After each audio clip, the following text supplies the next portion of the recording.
Thank you, Danielle. I'm John O'Melia, the Chief Customer Officer. What I really wished it said here was, thank you, Danielle. I'm Paul McCartney, and I used to be a member of a famous rock band. But sadly not. Sadly not. But this has got to be the best session, because as good as tech stack is and the importance of that, it's all about customer experience. So I firmly believe this is the age of customer experience, and I have 3 amazing brands and people to talk customer experience with me. I have Alex from Zoom. I have the pleasure of using Zoom every day, and I think probably most people in this room. We also have Aina from Amex, and again, I have the pleasure of using Amex, I think, every... Thank you for being our valued customer. Kelly, I feel bad. I have never been on a cruise. You can't do it every day. It's okay, John. But I do have a Norwegian wife. Does that help? 10 bonus points. I like it. Okay, so let's look at the questions of who was who. So I have to admit, I had dinner with Ayana last night. So I'm pretty sure she's from Siberia and now lives in Phoenix, Arizona. So that one was good. Now, I struggled with the other 2, but I struggled more because of Danielle, because I looked at it and I said, well, who's more likely to be interested in coffee and invest in that? And, you know, from Seattle, I was thinking it's more likely to be Alex. And then the 2 daughters and going to Disneyland for the first time. And I know Kelly lives in Florida, so I figured that would be the right way. But I thought Danielle's always going to trick me and trip me up. So I was about to guess the other way round until Kelly told me just before we came up they had 2 young daughters. So. Go with your gut. Should have played my cards better. Okay, so let's talk about great customer experience. I think we all engage with digital every day, and we have examples of things that really work for us and things that don't. So Alex, do you want to kick us off? Give us an example of swiping right, a customer experience that wowed you recently. Yeah. So to kick things off, I think coming out of COVID, a lot of us can probably relate that time management and the value of your time is more important than ever. And when I'm searching the web, scrolling around, what really makes me swipe right is getting what you need in real time, being direct to the point. I don't have time to waste any longer, and I think we've now realized the value more than ever, so how do you have that embedded in your customer experience? And so what makes me swipe right is something where I think of it as kind of like a first click, meaning the minute you land somewhere, you get what you need in one-click experience, and how does that carry throughout the process? And so I'd say examples of that, and I'm not biased because I might have used to work there, was Expedia, where, look, it's searching for a trip. You can get it right after one click of what you put in the information on the user experience site, but at the same time, this applies to anything, whether it's a SaaS company, B2B, B2C, it all applies, where you want that seamless experience as well as getting straight to the point, and that's really where I swipe right. Cool. Kelly? Yeah, I'll take my cut on the value of time, right? It starts with a brand that knows what it is, what its identity is, carries through to an app that has a very clear purpose. And for me, Chick-fil-A is a really, really good example of that. You pull up the home screen, there are 2 buttons. They're right at the bottom where my thumb is. Do I want to eat in? Do I want to deliver to me? I pick, I go to the next screen. My favorites are right there. It is the 1-click, 2-click. I get exactly what I want. I don't like getting to the end of the day and I get the reminder, your average screen time this week was 4.5 hours. I'm like, ah. So any brand that can help me get away from that, spend more time in the real world, that's what I'm looking for. Yeah, cool. So from my personal shopping experience, a recent example can be Fairmont Scottsdale Princess. So it's a resort, and they put together a Christmas event every year in Scottsdale, Arizona. And trust me, it's not easy to create a magic of Christmas in the middle of the desert. So you can go ice skating, you can roast marshmallows, You have train rides, you can meet very cheerful holiday characters. And I thought that their digital experience was also magical, and it was a match to the experience that I had with my family at the event. So, and it's really about the seamlessness and then how beautiful it is. And I also really enjoyed the fact that they're focusing a lot on the digital accessibility. Very cool. So the reverse question, have you had an experience recently that made you swipe left? So swiping left, I'm not going to say brand names. I'll avoid that. But I think really, the opposite of what I said earlier is it's too complicated. It's overwhelming. You don't know where to start. Paralysis by analysis. It's just so much to handle that you want to bounce right away because you don't know how to engage with the brand, or you don't know where to filter correctly, or there's too many filters half the time. And I think an experience, and not to relate back to shopping, but if you are online shopping and you have something in mind and the filtering isn't clear, I'm sure everyone can relate at the bottom, no matter what you're looking for. You might have gone through 5 pages and you see 20 more to go. And I think quickly you realize, I'm done. I'm not going through 20 pages. I need what I want right now. I want to put it in the cart. I want to buy. And so that's really where I would bounce. No names, but it happens more times than I would like. Yeah. Okay.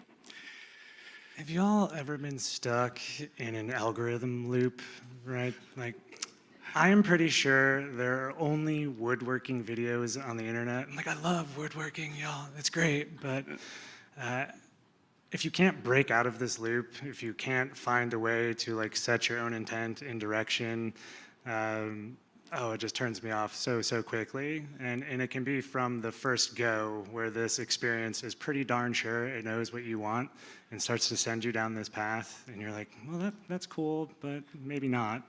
And Alex and I were talking about an experience that we love that is kind of the opposite and combines all these things that we're talking about, which is Masterclass, right?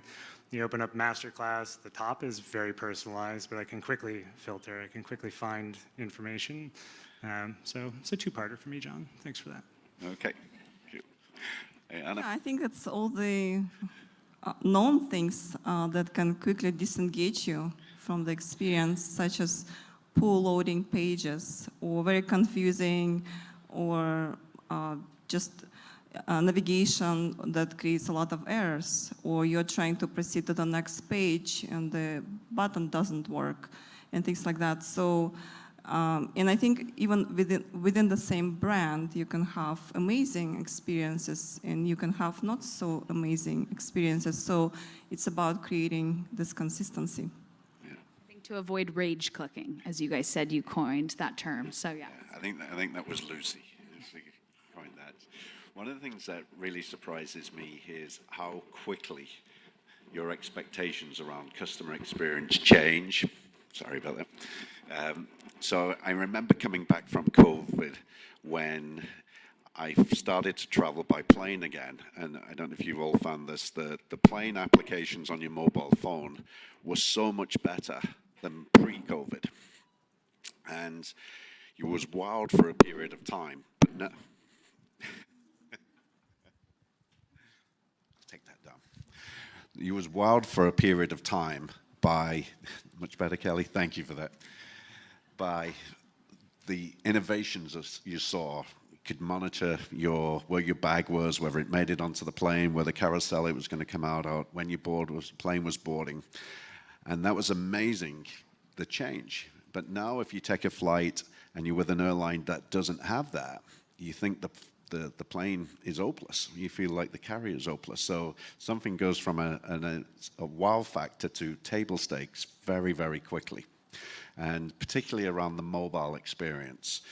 We're starting to see many companies are seeing 3-to-1 in terms of ratio of mobile interactions versus digital. Are you seeing that in your industries, and how are you adjusting for that? Ayana, do you want to start?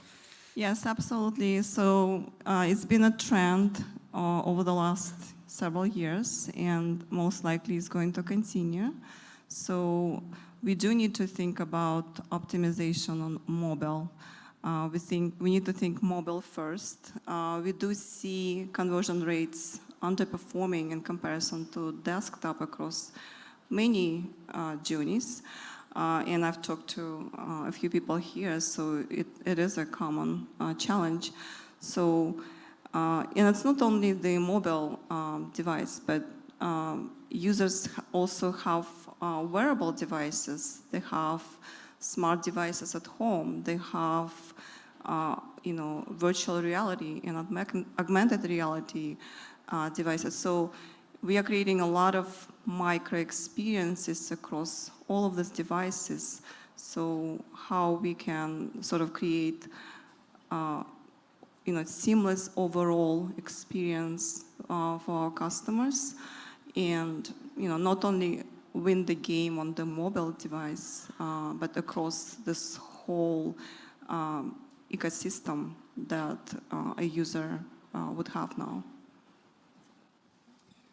Yeah, we think that the mobile device is the center of our universe, right? Our journey is very long, from what's a cruise, to planning your vacation, to searching, actually making the purchase, and then you've got more time to plan and get excited. And sure, it starts on mobile web, right? People researching. We get our most traffic from that. There was a slide this morning about conversion rates on desktop, right? Certainly higher for us, just like most other folks. But then when's this crossover into engaging with a mobile app? Like, what's the value proposition for actually downloading an app as opposed to being still browsing on mobile web? So yeah, obviously our traffic is much more mobile first. Some of us have the luxury of having sticky brands, right? And others don't. If you're a digital only or digital first experience, like, there is no leniency. Like, you've got to be on point. You have to be providing this convenience. But if you're in a physical experience space or a physical product and you have a great brand recognition, you get a little bit more leniency now, but I don't think that's going to last very long, right? So we're kind of at the end of that golden age. It'll be gone very quickly, and we all better be ready, right? Yeah. Do you see a big difference, sorry, Alex, do you see a big difference in the different parts of your customer journey, or the certain parts of it where it's heavily digital and then heavily mobile? Yeah, definitely. And I guess I love this mantra right now of, I don't even like talking about channels. It's just the experience, right? And so as the guest is going through the experience, they're certainly using different devices. There's so much researching and planning happening on mobile web and in our mobile apps. But I think, for us, selecting a cruise, sitting down, thinking about all the facets that go into it, it's something that takes a fair amount of time. It's a commitment. Folks will snuggle up with their laptop more often to actually make that initial purchase, but everything else is certainly mobile. Yeah, I think to add on to that, it's also what your mobile or app piece is used for. Like, mobile first, we've been saying that for quite some time now, but what is it actually used for, especially in a hybrid world? And, brands that have paved the way, as you're saying, like, yes, Zoom is definitely one of them. Where we are today is we are in a hybrid world because we've paved the way to enter that. And I really don't see us going back from that. It's just how you embark on that journey moving forward. So, for example, on the airplane, worked throughout the flight, hopped in my Uber, went on team chat on Zoom, continued to work all the way to the hotel. And it's just where you're working and how it works for your schedule now.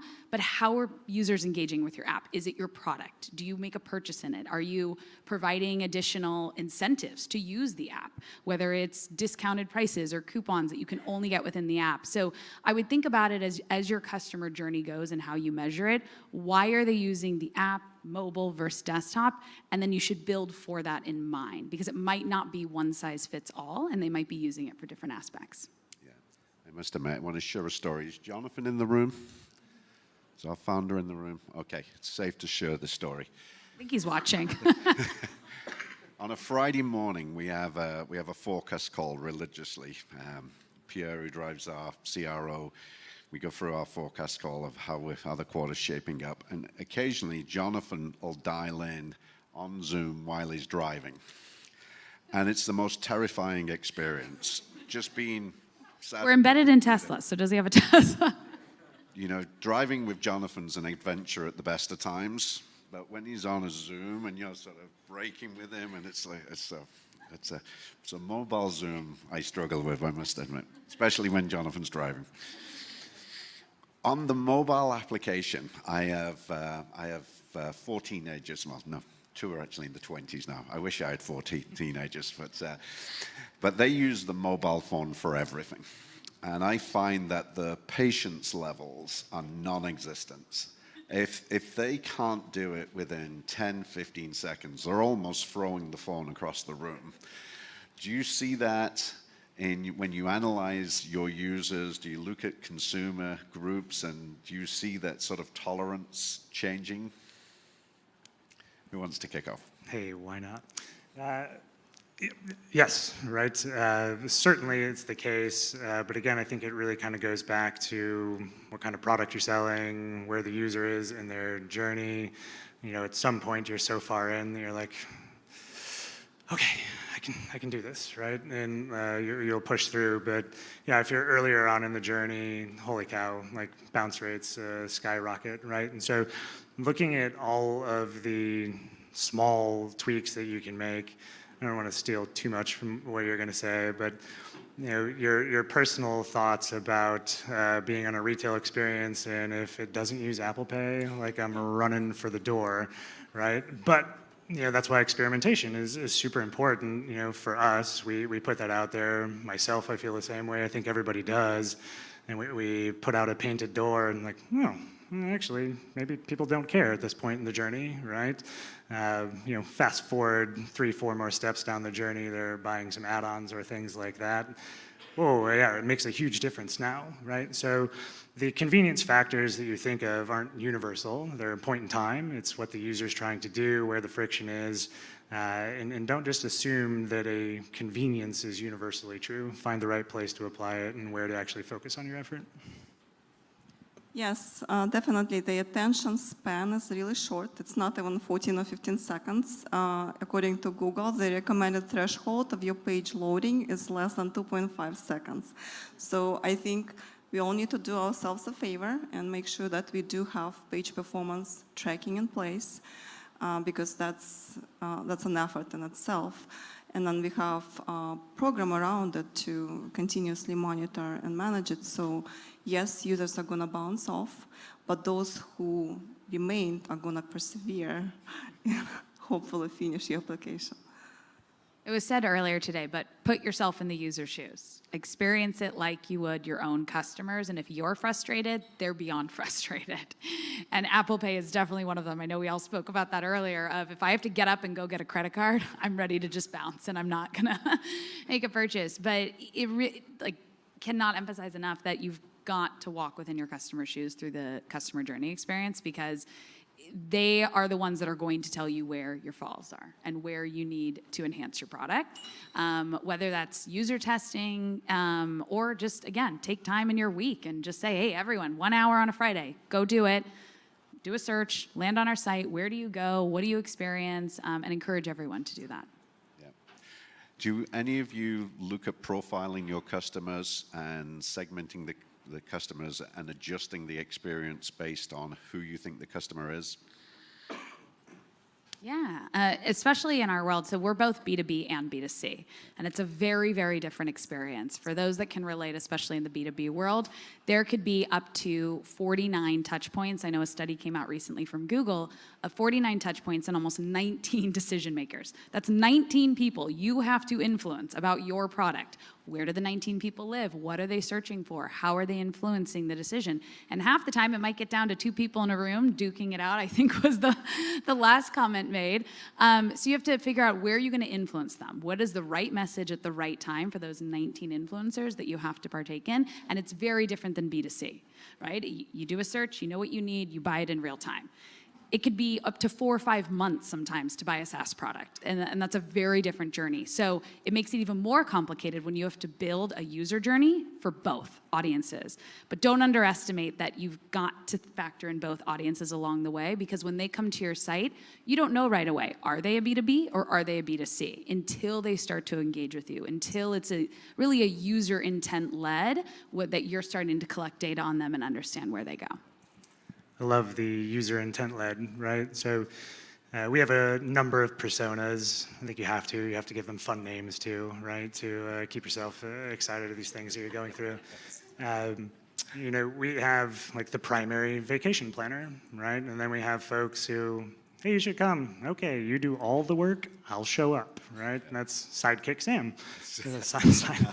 And the experience that we create and deliver for Sidekick Sam is way different than Savvy Sophie. If Savvy Sophie can't do it through our app, through the website, like we're not gonna get her business, right?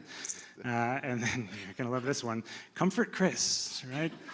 Comfort Chris wants to use our digital products long enough to find our phone number, right? Like, if he does not come to the homepage and the phone number is not the largest thing, we might not get Comfort Chris's business, right? And so, you know, we sit around and we talk about these things, and, you know, my first example of really bad experiences is being stuck in an algorithm loop, but, you know, how do we quickly and artfully identify whether you're a Comfort Chris and you want the phone number, whether you're Savvy Sophie, whether you're Sidekick Sam, who's like, just give me the link and the Apple Pay button and I'm good to go, right?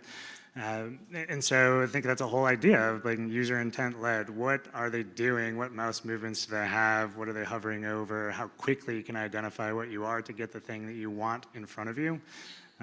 It's a lot of fun to think about and talk about and experiment our way through. Yeah, I would love to brainstorm with you further about how you figure out user intent. So definitely, we are, you know, trying to get to the point where it's about creating a seamless experience around user needs. So user can have different preferences. Maybe it's just getting information, or it is getting a card, or maybe it's just socializing. So it's also about the goals. It's also about even technical proficiency, right? So there are many different components, and we are looking at a lot of different data to also help us derive those insights so we can create experiences according to that. Yeah. Okay. It's not easy. No, it's not. I think I'm a Sidekick Sam. I can appreciate that. It's a great persona to be, to have a lovely vacation, don't have to do much. Okay, final topic. Looking to the future, the speed of customer experience is changing so much. What are you guys exploring when you look at the next 3 to 5 years? What are the top things that you're looking at? What are the exciting things you can share with us? I think the game should be we can't say AI. Yeah. Yes, obviously AI, but it's more on what it's going to empower. I think said earlier, look, it's going to be your best friend. It's not replacing anybody. It's empowering you. It's making you more efficient. It's making your team, your coworkers, your employees more efficient. It's how you use it to power that. But I think being data-driven and constantly testing and learning is going to be key, and continue to do that. Look, it's been around for a long time. At the same time, how do you enhance it? How do you keep using the data at hand to continue to enhance your experience and really experience in your customer's shoes? But I think it's using AI to empower all that. Yeah, I mean, there are a lot of things that we're building right now, but if I put on my crystal ball and really try to think a few years into the future, for me, it's social commerce. No, I don't mean like you see something great on Instagram and click the link and buy it. That's cool. But more about bringing your friends into purchase decisions, planning things in groups. I've rattled off all of our personas. They all travel together. How do we bring them together in a space where they can talk, connect, and we can actually engage with that group from a brand perspective, either through a digital experience or with a live human being? You know, I think there are parts of the world who are already doing this pretty well today. It's not uncommon to you know, look at a shirt or a dress or something and get 3 friends' opinion on it before you actually pull the trigger. So how do we formalize more of that in the experiences that we create to make more connections amongst group from a, you know, transaction perspective? Love that. I think there's excitement around a lot of different things. So in digital analytics in particular, long gone days where we just try to figure out what happened on a page or on a page to a page. It's now all about the user pathways, right? You can go from one page to another, you can come back, you can jump to this experience or another from different devices. So it is really about mapping out the full digital experience and more, right? So also connecting offline user experience. What kind of experience do we provide to our customers on the phone or in mail? So, and at the end of the day, we can talk about AI and a lot of other tools, but it's also about getting the basics right. Do you have the right data quality? Do you have all the right processes in place? And do you have culture of experimentation to fuel the innovation and the right experiences for your customers? Yeah, I love it. Thank you so much for spending time with us, sharing your expertise with us. It's much appreciated. And I promise you, Kelly, if I ever book a cruise, it will be with Norwegian. I love it. I'm your guy. Thanks. Okay. Thank you. Thank you for having us.